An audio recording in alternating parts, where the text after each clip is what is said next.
We have so many players coming into the sport right now, and players that are showing up at tournaments, doing well and beating signed players. You know, there's still going to be changes there. We're seeing changes in MLP, and then we've got all the international stuff coming on board. And so as an unsigned player, you know, we're just constantly trying to figure out what do they want to do and where's their best path forward, right? Because you're looking at a few different things. You're looking at, how do I get sponsored? How do I get my expenses covered? How do I build my brand?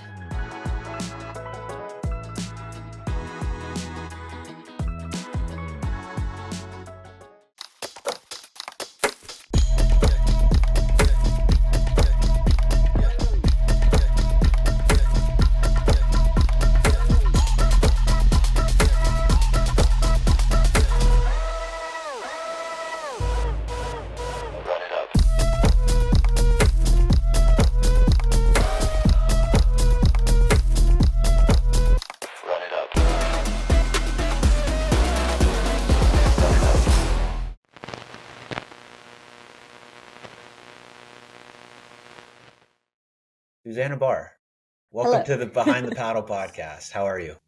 I'm good. This is an exciting one because the whole point of this podcast is to let people get to know the player behind the paddle, essentially, right? Like fans are able to see highlights, they see play, they understand kind of just like the surface level of who you are as a player, not to mention as a person. And I think the one thing that's been lacking in pickleball is a little bit of the storytelling and understanding more about the person behind the paddle and what brought them to pickleball. You know, especially for you and I at a little bit of a later stage in life, that we're playing a pro sport, you know, into our 40s. I'm not 40 yet, but close, 39. but neither here nor there. But same kind of idea is, you know, what brought these people to this place in time where they're playing a sport at this age when, you know, everybody else our age is in an office job, they're a VP somewhere, they're a manager at a 9 to 5, and we're in a really unique position and a really cool position. So excited to have you on, and really want to just to start dig into when did you start pickleball for the very first time? When did you touch a paddle? When did you hit a ball for the first time? And like, what was that moment? And then also, what were you doing prior to that moment?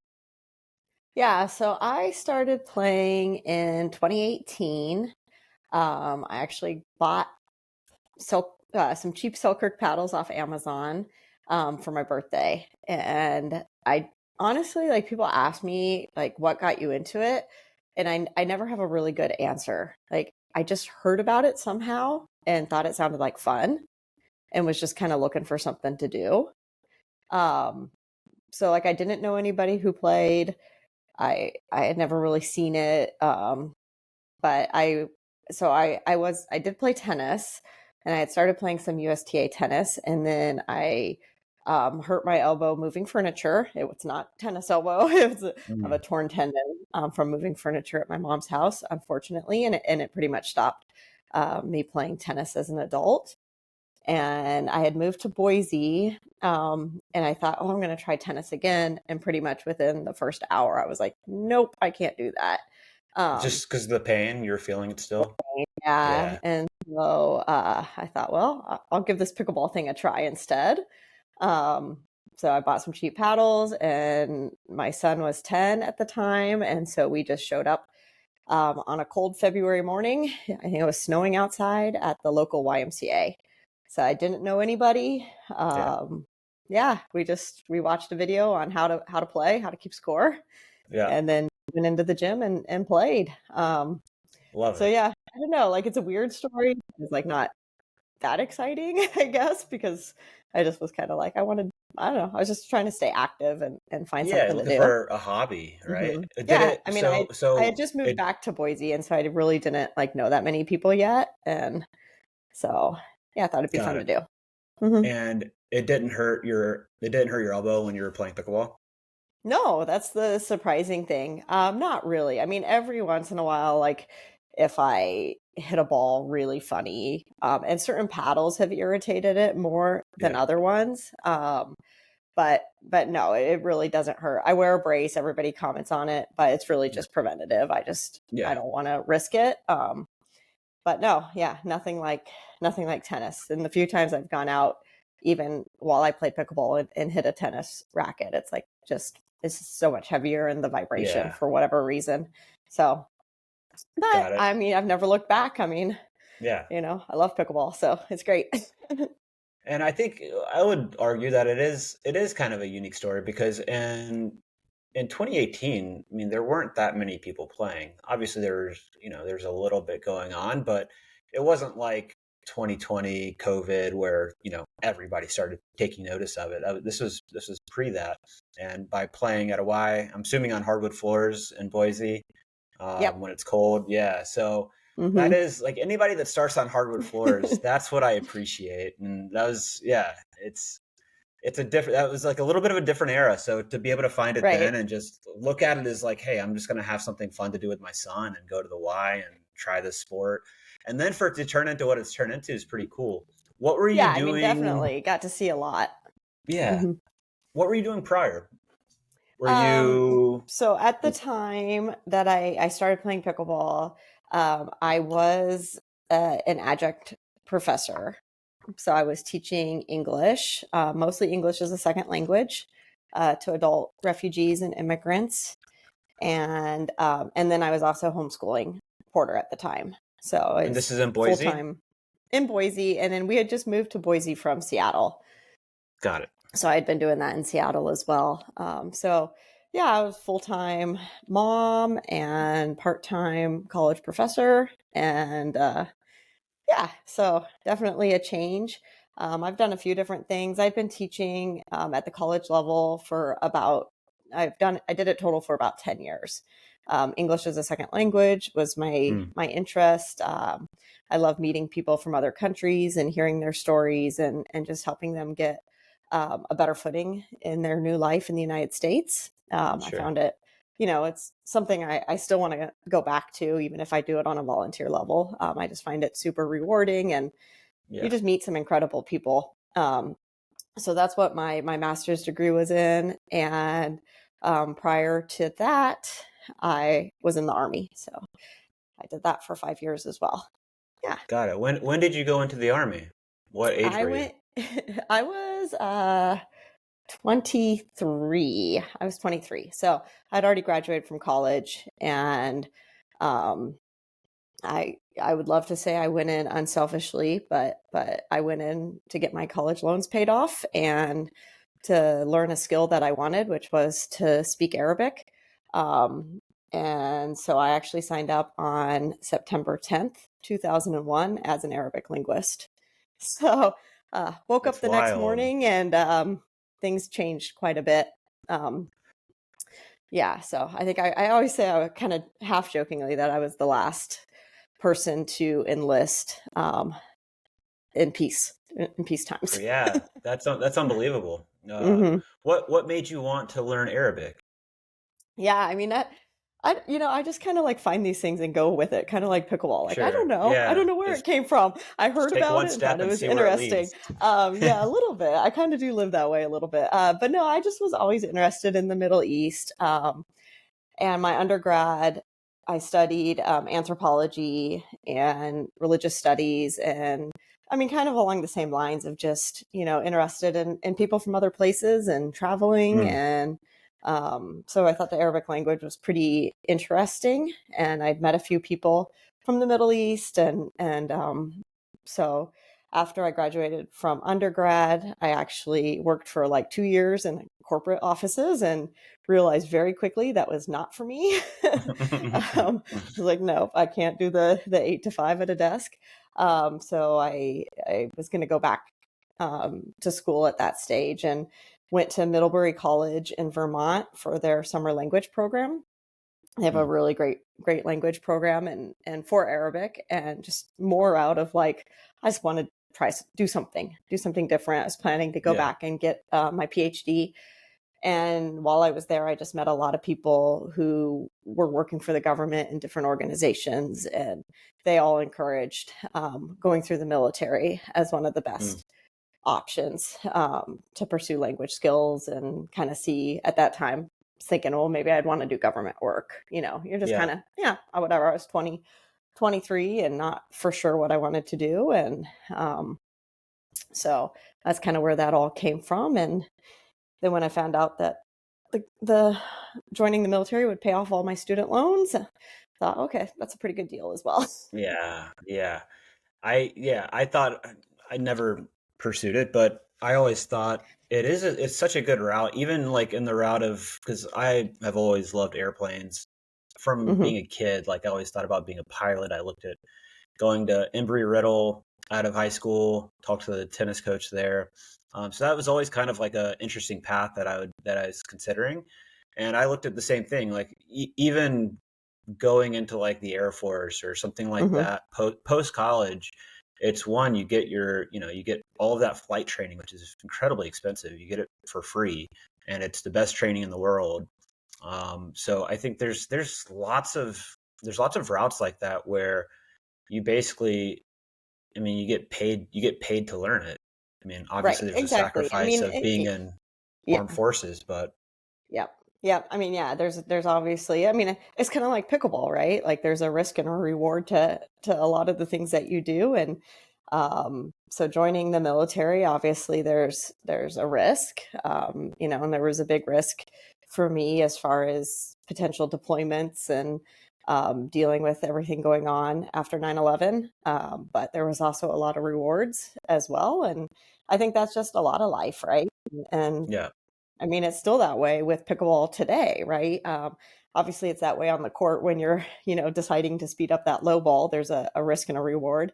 But it's also just with, when you're looking at, do I do this full time? Do I, which tours do I pursue? Which, so there's just kind of part of life. And so I think, the military to some degree did teach me a lot, and I'm really appreciative of it. And I was incredibly fortunate. I never ended up getting deployed.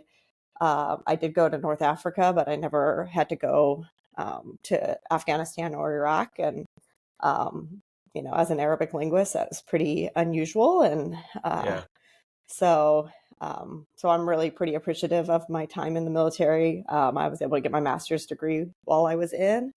Got that paid for as well, and learned a lot of skills and created a lot of lifetime friends. And so for me it turned out it wasn't something I wanted to continue to do, but it wasn't, it was a lot of hard work for sure. And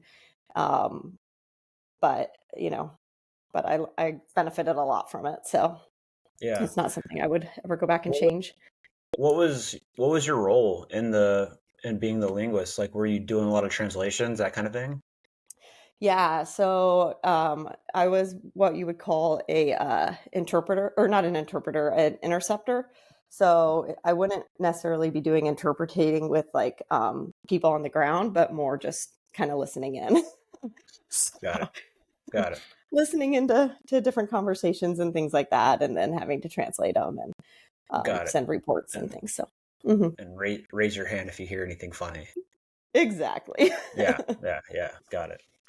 Yeah, that's super fascinating. I think not a lot of people listening would probably know that was your background and history. It's really unique and cool, and the reason we have this podcast. But I'm imagining you don't have many opportunities to speak Arabic now. So do you still feel fluent with it, or is it? Yeah, no, I definitely wouldn't say I'm fluent. I mean, I transitioned from military into teaching English as a second language. So I did have opportunities then. But now it's definitely like sometimes I'll put on some like Arabic language television shows and it'll start to come back. Like it's always there, like languages are always there to some degree. And I'm definitely, with the growth of pickleball internationally, I'm hoping to get to the Middle East at some stage. And, and I feel like if I spend a little bit of time ahead of time, I'm going to at least have enough skills that I can communicate and get around. I think you'll really freak people out. I definitely wouldn't consider myself fluent at this stage. Yeah. There's a YouTube guy, I don't remember his name. Zhao. He's a guy that speaks Mandarin, but also a bunch of different dialects of Cantonese, Mandarin, all these different languages, and he goes into like Chinatown in New York, and he's like this very white person, and he Right. just starts talking in absolute like fluent, like even down to the dialect of wherever the storefront's from, and they're always like blown away. And I always think that's just the coolest thing in the world, is to have that I mean, skill that, of being like a very white person yeah, and them just not expecting it. that happened to me in North Africa for sure. So I was in Tunisia, and they speak French and Arabic, and I don't speak any French. And I would like go up to the shops, or the restaurant or whatever, and I'd be speaking in Arabic to them, and they'd respond to me in French. And I'd keep telling them like, "La takalama luga francia," I'm like, "I don't speak French. I'm speaking Arabic. Yeah. Can you hear me?" And it was like it couldn't even like cross Yeah. their They're like mindset that like, white French, yeah, talk French. yeah, you Yeah. must be speaking French. And I'm like, "I'm speaking Arabic. Please talk to me in Oh, Arabic." It was pretty funny. It happened multiple yeah. times. I was like, yeah, this is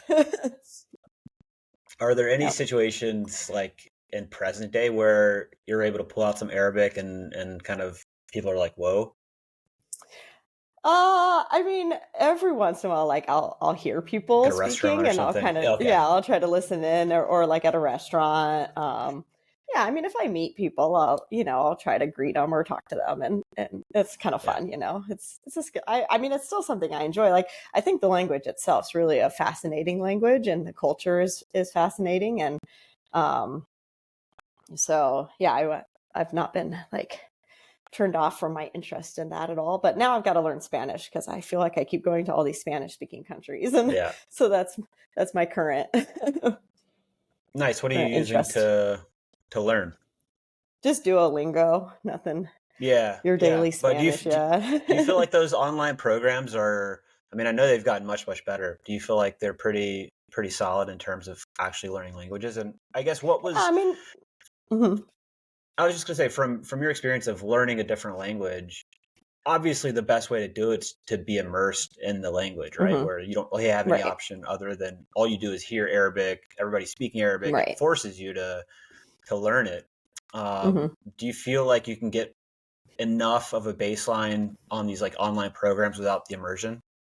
Yeah, I mean, you'll get your baseline right, and then obviously, if you can spend time or find people to practice with, that's gonna take it a lot further. I mean, I'm a big fan of just finding things you're interested in that language, and then using that as a way to immerse in it. I mean, when I was teaching English as a second language, I had students in my classes with like 20 different languages, so they had to be immersed. Mm, But one of my goals as an instructor was always to kind of find their interest. So when they had projects, it like, to me, when you're learning English, it wasn't like I'm going to tell you the topic that you have to study. It's more like, okay, well, what do you really like, and what do you want to share, mm, from your life or your interests or your hobbies or whatever. And now let's use English as a way to express that, because it's going to be yeah, way more interesting for them, and they're going to learn it much better if it's something that they're interested in. So I think it's the same thing with other languages as well. Like, if you're really into cooking, then study and how to cook in Spanish or whatever, and or yeah, whatever it might be, and you're gonna learn much quicker than if you're trying to force yourself to study things that you don't actually like. totally. Which is like the whole school experience, basically, if you go to like public school, right? Is like you're Hmm. being forced to memorize some stuff for a test that once you do the test, it completely is wiped away and you don't use that again. So I 100% agree. Like being able to actually study stuff that interests you and learn through your own interests is something that's not super common, but obviously if you're interested in a subject, you're going to want to know and be more engaged in the learning process. Right. With just to switch a little bit, you mentioned Porter. He started Hmm. when he was 10. You guys went to the local gym. What's it been like having him along for the ride in terms of, I mean, he's a good player. He's playing a Hmm. lot. He's doing a lot of videography, YouTube stuff. Mm-hmm. What's it been like having him along for the journey, and what's his journey been like going from being a 10-year-old Yeah, to now a 18-year-old? 17, yeah. 17, yeah. I mean, it's been a process, right? I mean, the first, 3 years of pickleball for us was very local. We played regional tournaments. We would travel together. It was a lot of fun.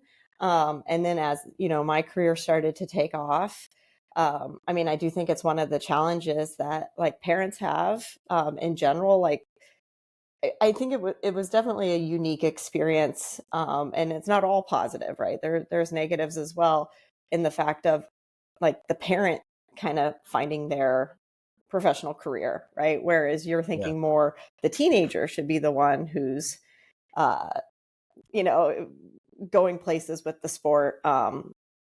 So I think like as a parent, I do think there's some things I could have done differently, because I think Porter put a lot of pressure on himself that he had to kind of Mm, keep up, right? And gotcha. even though like as a parent, I was like, no, it's fine, like have fun, Yeah, right? have fun. Like you're still young and you're in school and you have lots of interests and lots of hobbies. But I do think there was a lot of pressure put on him, and it's stuff that we've had to sort through and trying to find for him just having fun playing pickleball again. Um, but I would say that's for any parent with kids in sports, right? Is trying to figure out how do you kind of keep it real, I guess, right? Yeah. Because there's so many expectations that we put upon ourselves, and I think for him to see like he got to see kind of the behind the scenes of the pro scene, and Yeah. what's happening with the pro scene, and oh my gosh, if my mom can do this, like well then anybody can do this. And I think that um but it was also really fun that we had that connection, and I'm really proud of him and kind of walking his own path through it, right through Yeah. the going from playing a lot for fun, playing more seriously, to understanding like, oh, he really enjoys the photography side of things and Mm, the videography, and getting kind of into the YouTube. So I mean that had to be his own path that he had to take, um as a professional player, I'm like, oh, get out there and practice, right?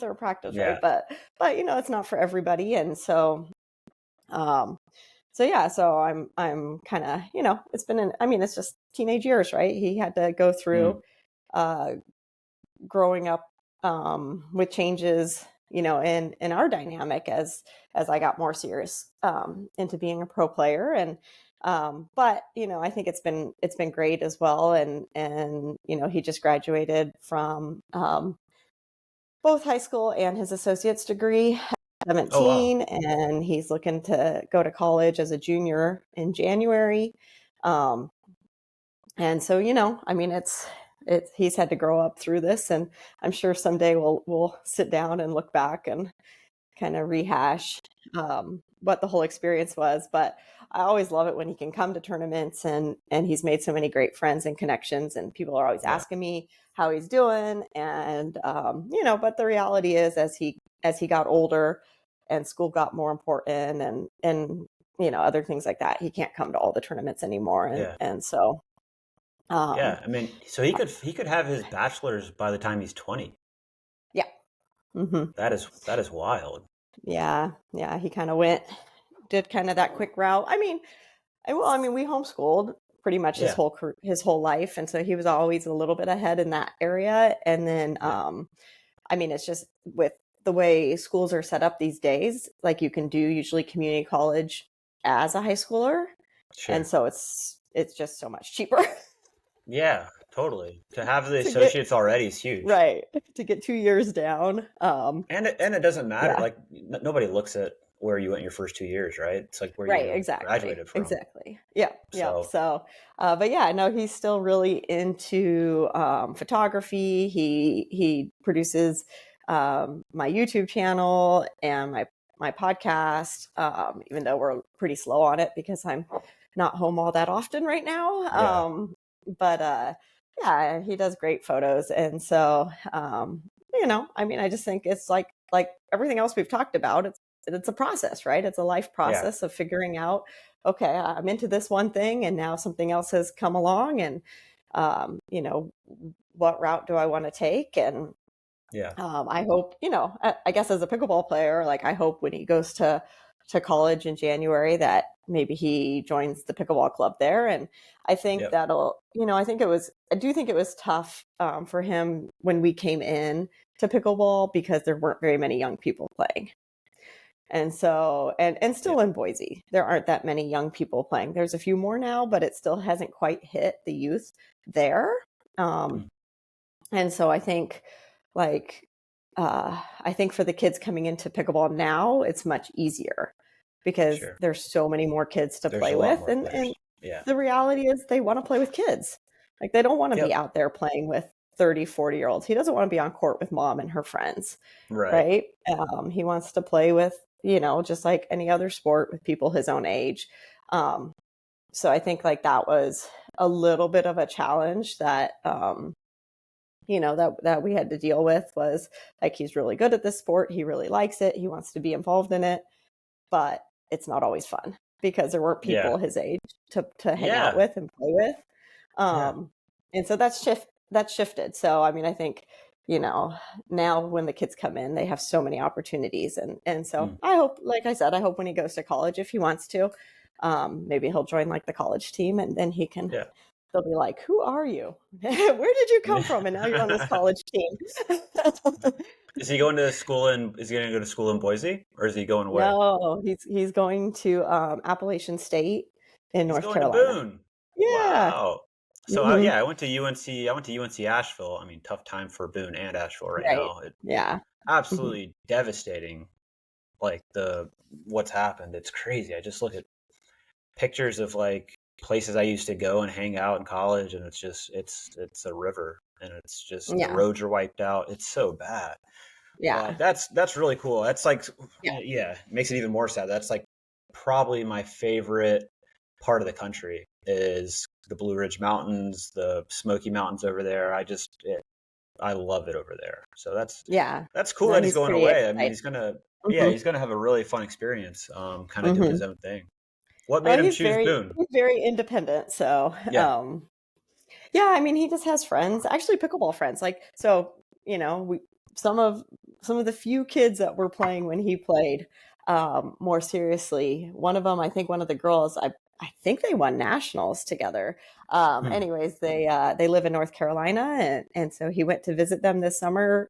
We've stayed friends with them all this time, and they went and toured some colleges, and he fell in love with it. So love it. And I think it's good. You know, like I said, he's independent. I'm proud of that with him, and at 17, that he's not afraid to go across the country. And I mean, he's traveled by himself for pickleball tournaments, and so he's a good kid. And I think it's going to be exciting to see what he does in the next couple of years.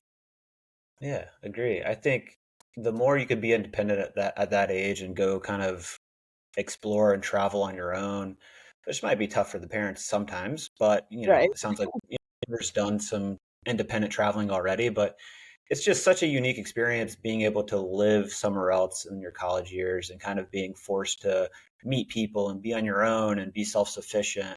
It's that's really cool that he's going to North Carolina. Yeah, and I'm just hoping like I'll just have to find tournaments that are in that area, and then I'll stop in and bug him. So that's right. That's right. Be the mom that shows up. Hey, have you heard of the new Play More app? No. What is it? Basically, the Play More app is like a stress-free scheduling app for pickleballers. So I don't know, we've struggled a lot in group text trying to organize play. You'll set it up and somebody will just like the text. And I'm like, does that actually mean you're coming or not? Yeah, and it's like, you never know how many people you have, like what rating they are. It's kind of annoying. It can kind of just be a nightmare to try to organize groups because group texts are just not fun. So basically, the Play More app lets you send out invitations. You get an RSVP list.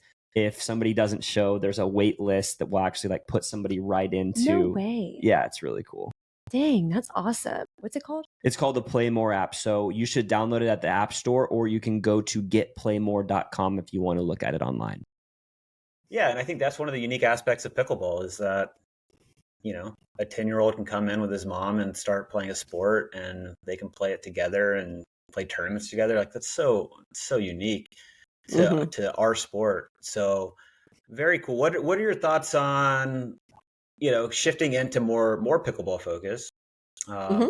Obviously the landscape's changed a ton. It's still changing. There's stuff popping up. It feels like every couple months of new opportunities, especially for players that aren't necessarily signed on the PPA side. Mm-hmm. So, what are your thoughts and feelings of where we are right now in pro pickleball, and what are kind of your plans moving forward? Yeah, I mean, I think, we're still growing, right, as a sport, even though, when we're immersed in it, we feel like it's here and it's huge. And, Yeah, but the reality is the sport's still trying to figure itself out. And I think there's an illusion sometimes of like, no, oh, people like pro players must be doing so well, or there's these huge contracts, or there's, yeah, and the reality is it's still, there's still a lot of risk involved, and yeah, you're on your own a lot of the time, still trying to figure this out. And I think that's, one of the hardest things, at least for me, is just been trying to figure out like a completely new scene in a way, right? Like something that I'm completely unfamiliar with. mm, Playing a pro sport obviously is nothing I've ever done before. And then trying to figure out like, how do you make it work? And who, I hate to say it almost in a way, who do you believe? Like yeah, who's got your back and who's just trying to make, use you or whatever. And so, that's been pretty challenging. And then, we're all at different stages in life, and trying to figure out, well, what's the right thing for me to do?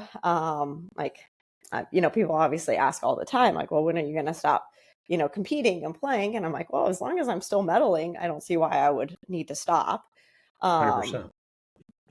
if I stop medaling or whatever, then, obviously, I'm in the process of just trying to set up what I'm going to do next, right? With as far Mm-hmm. as being an instructor, as far as being part of a facility, and a club. And so, I think, and I know you're the same way, Rob, like we've talked about it before, that a little bit as older players, like we're having to uh, kind of work multiple scenes at the same time. Yeah, We're focused on playing, and we want to play and we want to do well, but we're also trying to make sure that we have, um, embers in a lot of different fires, so that yeah, we have things to transition into, um, as the time comes. But yeah, and and I think that's just pickleball in general. Like we just can't, the majority of players can't depend on purely playing at this yeah, stage. The sport isn't big enough for that. yeah. I mean, yeah, that list doesn't go super deep still in terms Hmm. of yeah, playing full time and not needing or wanting additional revenue sources. It's not like Hmm. you're not going to have like a real pro athlete and call it baseball that's also like, okay, well I need to also teach some lessons on the side with kids. That doesn't exist. But in pickleball, I feel Right. like that'll exist for quite a while, Hmm. if not forever. You know, who Right. knows? Who knows what's going to Right. happen after, what is it, into next year, into 2 years? Whenever those 3-year contracts are up, Oh it's yeah. going to Yeah. It'll be a be big shift. that'll be a big shift, and I Hmm. don't think it's going to go in the direction of increasing player money. How could it? No, I don't. I agree. I mean, I think we have so many players coming into the sport right now, and players that are showing up at tournaments, doing well and beating signed players, that, it's like, why would you continue to, I don't know what the correct word is, but to set some players aside as signed players and some aren't, and yet, on any given day, anybody can win. And Yeah, so, yeah, so I do think, there's still going to be changes there. We're seeing changes in MLP. And then we've got all the international stuff coming on board. And so yeah, there's still just so much happening right now. And I think, as an unsigned player, we're just constantly kind of evaluating, I think you're evaluating a few things, and I don't think it's just me. I think it's even new players coming on board, right? Who are trying to figure out what do they want to do and where's their best path forward, right? Because you're looking at a few different things. Like there's so much more that goes into being a pro pickleball player than just performing well. You're looking at, how do I get sponsored? How do I get my expenses covered? You're looking at how do I build my brand, right? Which is something that I left probably too long because I really didn't understand it. Like I didn't have anybody guiding me to explain like how important that is for getting sponsors and for getting, even recognition. The most important, really. It really is. And recognition even as an instructor, right? Like I remember probably 2 years ago was the first time that it suddenly seemed like so much easier to get people to come to my clinics. And it was like, oh, okay, like I finally have broken through that people, recognize me and respect me as an instructor. But at that stage, like I was committing a lot of work to building that side of my brand, to getting 100%. Known as a quality coach. And then I remember like the moment where it kind of hit me like, oh, like all my work kind of finally paid off. But it was something that like I could have been doing, 5 years ago when I first came in to the pro scene, and I would have been that much further ahead. But I didn't have anyone to guide me at that stage. So I really didn't understand that. So for new players coming in to kind of understand how important those types of things are, that you can't just rely on hopefully winning prize money or getting a signed contract to make it. And so, so the scene's just constantly changing. And so, for me, I'm looking at, a few different things going into the next year. I'm looking at kind of the long term of, okay, when I'm not playing pro pickleball anymore, I need to make sure that, people know who I am. And, if I'm still coaching, that they want to, still work with me, or they want to come to my club, or, whatever that next step is. But then I'm also looking at, okay, how can I still be successful as a pro player? And then, on a more of an altruistic is, what can I do for the sport? That's given me so much. And so for me, kind of going back to my interest before pickleball of, international travel and international cultures. It's looking at, how can I help grow this sport overseas? So I was really fortunate to just come back from Spain a couple of weeks ago, where we got to do a great exhibition and play in the Spanish Duber Nationals and meet so many players there. And so, opportunities like that, as they come up, are things that I definitely like jump on, right? Because it's good for me. I want a little prize money and met new people and, help build my brand, but also like, it's something I really love. And I love giving back, and helping others, find this and for it to grow and for the next people coming in. So, I'm just kind of looking at all of that. And, and I think a lot of players at, all ages and levels kind of go through this process of like debating, like how much, I don't know, like how much time and resources do I commit to trying to be like my best pickleball player versus how much time and resources do I commit to other aspects of my life. At this stage, what would you say? Like in terms of where you're at as a player, in terms of what you're looking at, call it post pickleball. I see you playing, and as long as you like it and want to do it, I see you continuing to play all the way up until seniors if you wanted to, and still being successful, in my opinion. Yeah, I mean, and that's, my goal, and that's like my main focus for sure. And so I think, I always have a little bit of like those doubts. I don't think that's unusual for people to kind of doubt where you're at, and so, and then like just being on the road so much is kind of been a little more wearing this year than the last couple of years. So I definitely feel that. So I'm always like thinking in my head, okay, how do I get regrounded here? How do I get back to like really focusing on like my strength training and my drilling and like on improving my game still? Because I mean, that's one of the things with pickleball is that I feel like you can always improve. Like you can be the best in the world and there's still something new that you can add to your game. Totally. And so like I definitely like have those thoughts, and I'm always hoping things will slow down just a little so I can like spend a little more time. So I mean, I mean that's, you know, definitely my main priority, and what I want to try to, you know, balance a little better this next year is kind of that balance of let's take the time that I need to stay at the top of my game.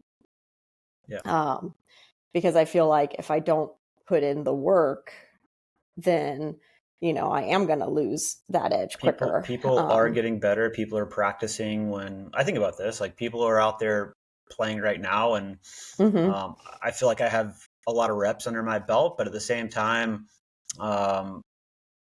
if people are working harder, especially if they're younger, you know, more spring in their step, they're gonna catch up. They're gonna be good. So to ride on what we have and the ability and skills that we have currently is not going to be quite enough. Like we're going to have to go to the lab and develop new shots and develop new strategies and be able to also improve. And I think that's what even where I'm at now, I started a little after you guys first touched the paddle at the end of 2019. I think why I love pickleball so much, you know, especially thinking about like people that know that I played tennis in college, they're like, well, do you not ever want to hit tennis? I'm like, no, I'm never going to be as good at tennis as I was when I was 22. So, but with pickleball at 39, I still feel like I can get better. I still feel like I haven't reached my potential, which is it's a fun feeling in terms of knowing that there's still room to grow.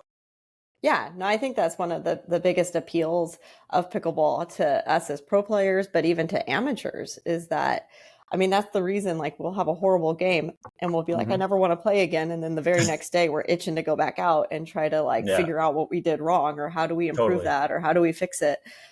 Because there is always something, and it's way more achievable than, you know, a sport like tennis. For most people, right? And so, you know, like, I mean, I have a list of things that I want to work on. I constantly have a list, you know, running through my head or written down of, and some of it's shots, and some of it's, you know, just strength training and footwork. And then some of it's like mental game things that I want to improve on myself. And, you know, and I go from one tournament and I finish it and I reflect back and I think, okay, like, what can I do differently next time? Like, what do I need to improve on? And even just this summer, I felt like, you know, and there's ups and downs constantly in any sport. And so, I mean, I felt like even this summer, there were some mental game things that I really had to sit down and look a little harder at myself and, you know, figure out, you know, what can I do that's going to give me a little better edge. And it's not perfect, but I can tell a few of the things that I've implemented have made a difference. And even if it's not a difference in my results, it's a difference in how I feel on the court. It's a bigger deal. And like you said, it's like, as long as I'm still enjoying it and having fun and, you know, finding it worthwhile, you know, then I want to keep doing it. So I mean, even if it, you know, I always, you know, say, like, for myself, like, yes, the results are important, right? We all want to win, right? We're all here because we're competitive and we want that. And, you know, but like, I know that I'm happiest when I just feel like I played my best. Yeah. Right. And so even if it's not the best result, but I feel like I played a solid game, you know, I can stomach that. Totally. So there's a few things, and this is kind of talking about the near future, looking into 2025. obviously the APP, which, we both have played consistently over the past couple of years and really helped, in my opinion, keep that tour, not totally us, right? But like kept it relevant in terms of having high level players still play on the APP. Obviously, you have new players coming in. You have, like the Will Howells, and CJ's turned into a great player. And you have these players that are obviously coming up. But I think, we've been a pretty solid staple for them to have some consistency for their tournaments. Are you planning on playing? I think they have another 12 or 13 next year, which in my opinion is much lower than I was hoping. I was hoping for at least like 16 and having more of a steady flow, because we've played 2 tournaments in 3 months for the APP right now, and it just feels like a huge lull. It makes me search for other things to play, which a tour shouldn't want their players searching for other opportunities, but I am, because I've got to follow the money. Like I've got to follow okay, this is our window to make some money in the sport. Right. I mean, it's both making money and it's keeping your reps in and your edge. And so, I mean, I definitely, I'm still planning to play APP next year. I mean, I do think it's a little harder to find, to deal with partners on the APP. And so I'm having some challenges with that because players are, constantly in flux. And, like you said, they're looking at what all opportunities are there. And so, with, some players committed to MLP and some players, playing PPAs or international, that's been a bigger challenge, is trying to kind of get some consistency as far as, partners go. And I think that's going to continue to be an issue on the APP tour, going into next year. But and then, I agree with you. I was definitely hoping for more tournaments because, I mean, if you are looking to make money at tournaments and there's only a few of them, now you have to go find other avenues. I mean, unfortunately they already had to cancel their December tournament, which I understand, there's nothing they could do about it. But is the facility just not ready, or I believe so, or maybe the hurricanes or something affected it. Sure. But I mean, already this morning, I was in conversation of, okay, well, do I need to try to set up a camp or something? What am I going to do in place of this now? Right. Which is just the conversation I don't want to have. Right. Because now you're pulling me away from being able to compete and keeping my focus on that. So I mean, again, I don't blame them. I understand, there's things that you can't control, but it made me have to have that conversation, which made me kind of sad. As much as I love teaching and I love my students. I mean, I was a teacher, before pickleball. But, that hadn't been in my plans. And to have to now feel like I have to go scramble, to find income, I guess, in a way, is a little frustrating. With that one being moved, it basically, our last APP now is Boca in November, mid-November, something like that. So so there's going to be a break from mid-November to mid-January. 2 months. It's a massive break. And it's holidays. What I was considering doing is, there's a PWR in China that I know Megan and Ryla are going to, and then there's one, I think, the following week in Vietnam, which I was considering going to China. There's a corporate event that I was also looking at doing, but now that there's China was going to be tough because I don't want to go and then have to hustle back to the APP at the fort. But if I can go to Asia and stretch it into a 3-week thing where I go from China to Vietnam to taking a week to enjoy myself in Thailand or something, that opens that door of of teaching a little bit, playing a little bit. So now that tournament's moved, it makes that more of a legit option to play a couple of tournaments, teach some, enjoy the travels over December. So I'm thinking about that, but who knows? might have to look into that too. But yeah, I mean, So like you said, I mean, that it definitely, makes us have to look at what other events are out there.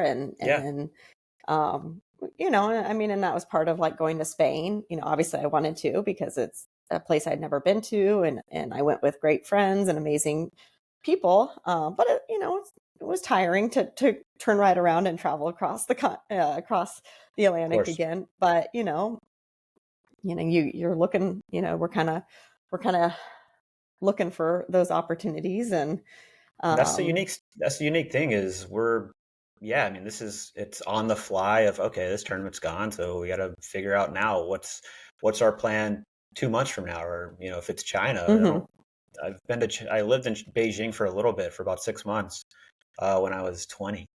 First time mm, out of the country. So, and I haven't been back to China since. So I think it would be fun to get back, but right. I know the visa process isn't super easy.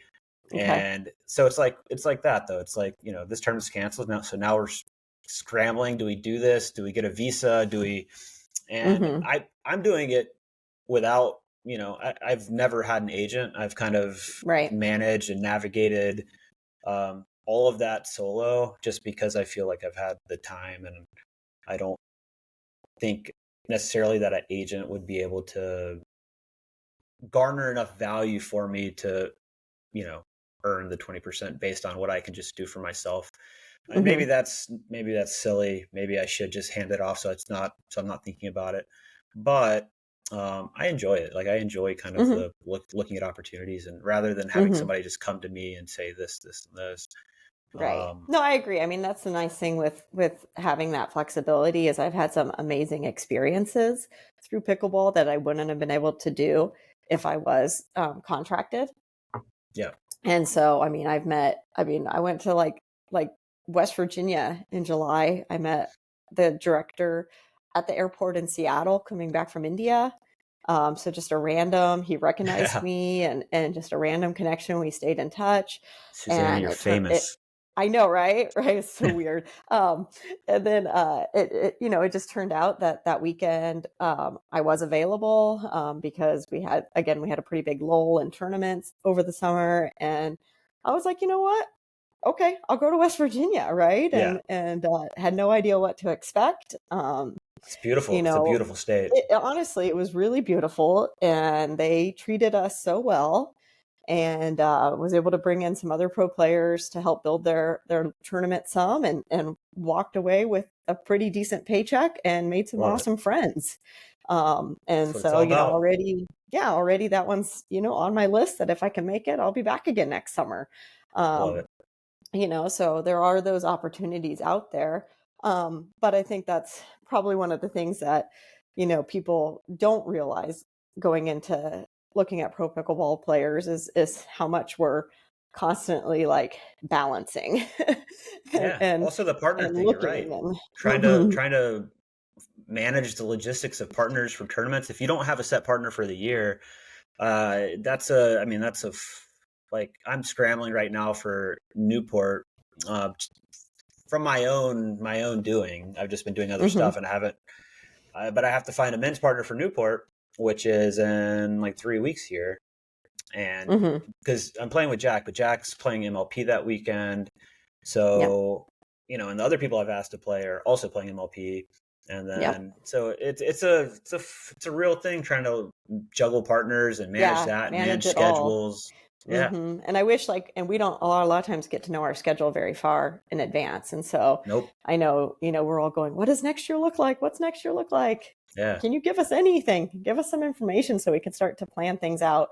So, I Yep. mean, there are, those parts of like, there's so many positives, but then there's those parts of pro pickleball that are very, you're handling a lot. Yeah. Because it's still a new sport, and we're essentially trying to, in a way, make it on our own in this sport. We're not part of a team. We're not, Yeah. I mean, you are when you're on MLP. Obviously, you get drafted and you're part of a team, and it's nice. They handle a lot of things for you. But for the rest of it, and I'm sure it's very similar to tennis and other sports on the lower levels where Yeah. as the player, you're making that choice. Hustling to figure it all out. Hustling and balancing and just trying to do your best. And it's really fun for those of us probably like you that did not enjoy sitting in a corporate office from 8 to 5. I would much rather be having all the variety. I mean, I'm sitting in a hotel in Columbus, Ohio right now. And just having kind of those experiences is much fits my personality much more. But it's also, it's a lot of work and it's not always glamorous. And it's exciting. We're going to see what happens next. That's the thing that I found is like, every time I start to get a little worried, like, okay, well, I got to make a decision, right? Like, do I play MLP? Do I not? Do I, do APP? Do I not? Or whatever the case might be. Usually once you've made that decision and you've gone down that path, like it's turned out okay. And and couple questions here just to kind of wrap things up. So you're on an MLP team now. I'm assuming you're also looking at the PWR Team League in January and that draft that's going to happen. Is that a one or the other thing? Like if you play India, is that a no for MLP moving forward, or what is the situation there? So yeah, I've not actually heard anything on that. Obviously, like for MLP, once the season ends in November, then we are released from MLP. So you're not still on that team? No. So the players that aren't contracted get released at the end of the year. Got it. So we would go back into a player pool to potentially be drafted again, if we want to play MLP again. So I guess like and I don't think any kind of drafts will happen for MLP until a little bit later, because the season doesn't start until a little later, is my understanding. So, I mean, I would think as a free agent, there shouldn't be any issue, any conflict with playing India, because India is in January. I think the bigger issue with MLP is just trying to balance the MLP schedule with your other tournament schedules. Is what's a little harder. And then with MLP, I mean, I love MLP. I love playing on a team. I love the atmosphere. But the reality is you can be traded or dropped at any time, and then that completely changes what you thought you were doing. And so, especially if you're on a team where, Jeannie Bouchard gets picked. Oh, brutal. Yeah. Brutal. What are they doing? Okay. Yeah. So to wrap here, what are you most excited about in the next couple of months, and where can people find out more about what you are up to, whether it's coaching, whether it's camps, whether it's playing? Okay. So the next couple of months. So if I say before the end of the year, what am I most excited about? Pickleball or not pickleball? It doesn't matter.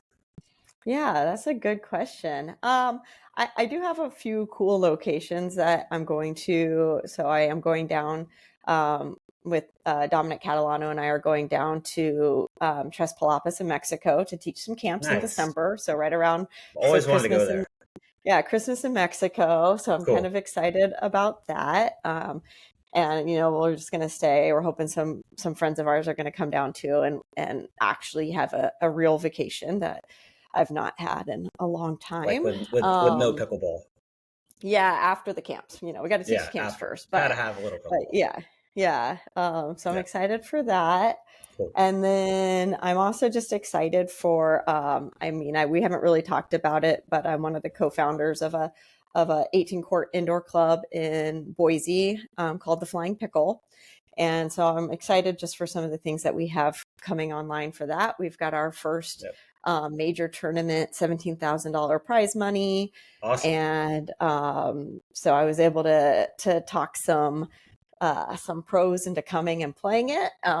So I'm just excited to be able to kind of grow our club there and offer some cool cool opportunities, and we always keep bringing in more players to train and get better. And so Love I it. think there's a lot happening on that side. And then obviously I'm excited for Porter starting college.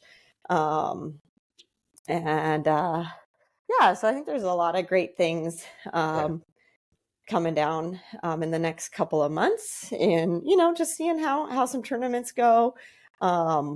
Got some fun ones coming up, and MLP, we're on track to make the playoffs, so Nice.